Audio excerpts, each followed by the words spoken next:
Assalamualaikum warahmatullahi wabarakatuh. Salam sejahtera bagi kita semua. Kepada yang terhormat dan yang sama-sama kita hormati, Bapak Okma Yendri, Sarjana Teknik, Magister Teknik, serta teman-teman sekalian yang sangat saya banggakan dan yang saya cintai. Perkenalkan, nama saya Erwanto dari program studi Teknik Sipil semester 5B dalam mata kuliah pelabuhan. Dalam kesempatan kali ini saya ingin menjelaskan video yang diberikan oleh Pak Okma dalam mata kuliah pelabuhan yang saya beri judul Perencanaan Dermaga. Sebelum saya menguraikan tentang perencanaan dermaga, terlebih dahulu saya ingin menjelaskan sedikit antara pelabuhan dan dermaga. Karena di sini masyarakat secara umum kadang-kadang salah kaprah atau seling tidak tahu apa yang dimaksud pelabuhan, apa yang dimaksud dengan dermaga. Nah, ini akan saya jelaskan. Pelabuhan adalah suatu fasilitas dari ujung samudra, sungai atau danau untuk menerima kapal dan memindahkan barang kargo maupun penumpang ke dalamnya. Nah, sedangkan dermaga tempat di mana kapal dapat bertambat untuk membongkar muat barang. Di situ ada kren untuk melaksanakan kegiatan bongkar muat barang. Jadi begini teman-teman, secara sederhana bisa saya simpulkan kembali, pelabuhan itu struktur bangunan yang ada di air. Sedangkan dermaga struktur bangunan yang ada di daratan. Contohnya seperti ini. Nah, ini bentuk pelabuhan. Jadi pelabuhan itu adalah bangunan-bangunan yang ada di airnya. Nah, sedangkan dermaga itu seperti ini. Jadi situasi dermaga yaitu dermaga Merak. Nah, itu yaitu dermaga penyeberangan Jawa Sumatera. Nah, ini situasinya, yaitu yang di darat. Langsung saja teman-teman. Yang pertama, tahapan-tahapannya adalah persiapan.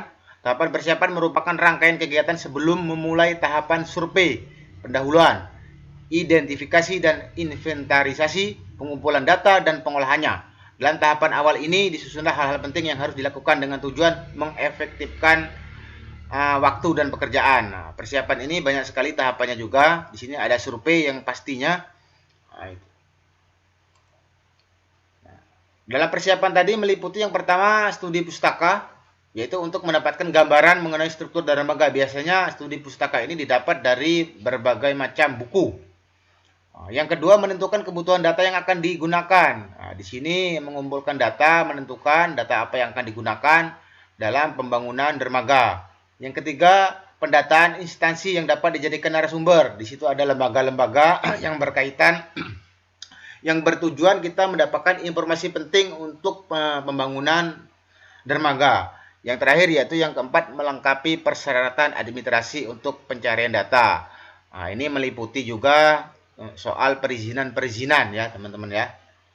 Selanjutnya ada survei.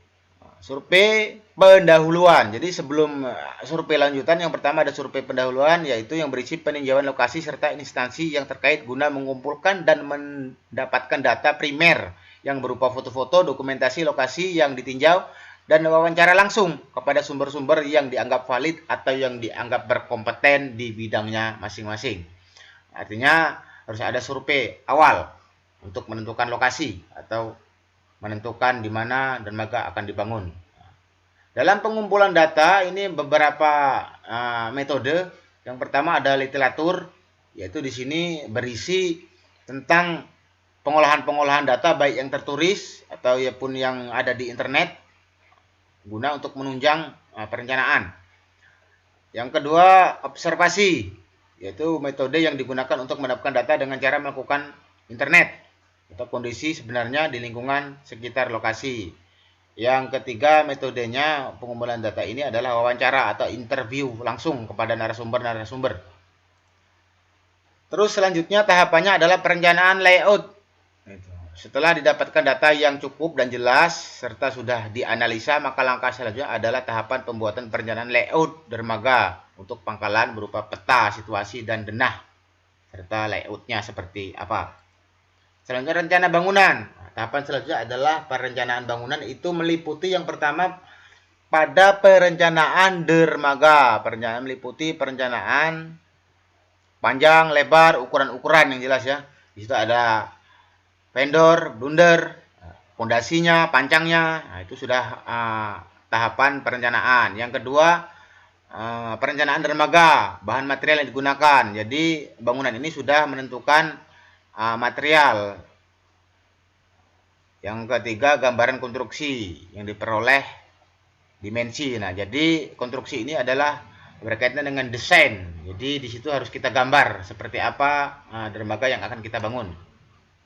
Nah, selanjutnya ada rencana anggaran biaya. Seperti biasa setiap pembangunan itu pastinya ada RAP-nya atau rencana anggaran biaya. Di situ termasuk anggaran biaya pekerja sekaligus material gitu. Agar mengetahui seberapa besar biaya yang akan dibutuhkan. Terus selanjutnya tahapan selanjutnya adalah rencana kerja. Setelah RAP selesai, maka dilanjutkan dengan pembuatan network planning atau NP. Dan selanjutnya dibuat time schedule. Dan yang terakhir, pelaksanaan pekerjaan. Terus teman-teman, yang saya banggakan selanjutnya adalah pelaksanaan pekerjaan. Ini berisi tentang tahapan pelaksanaan, peralatan yang digunakan, para pekerja atau sumber daya manusianya, terus material atau sumber daya alam, material yang digunakan apa, peralatan juga di sini, tadi sudah sampaikan. Yang terakhir, pelaksanaannya tentu saja finishing.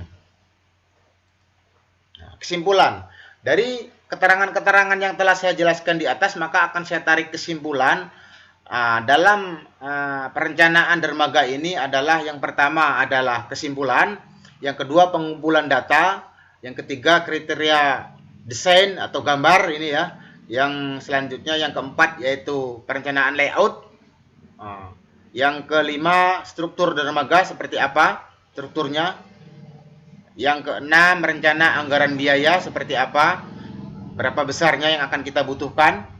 Selanjutnya pelaksanaan, baru kita pelaksanaan atau eksekusi pekerjaan ya teman-temannya.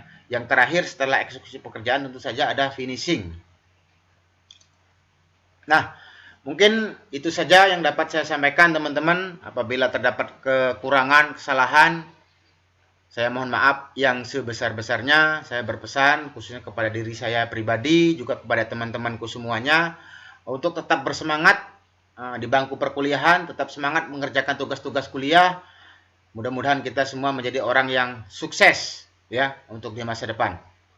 Saya akhiri wa huwa fil muwafiq ila aqwamit thoriq. Wassalamualaikum warahmatullahi wabarakatuh.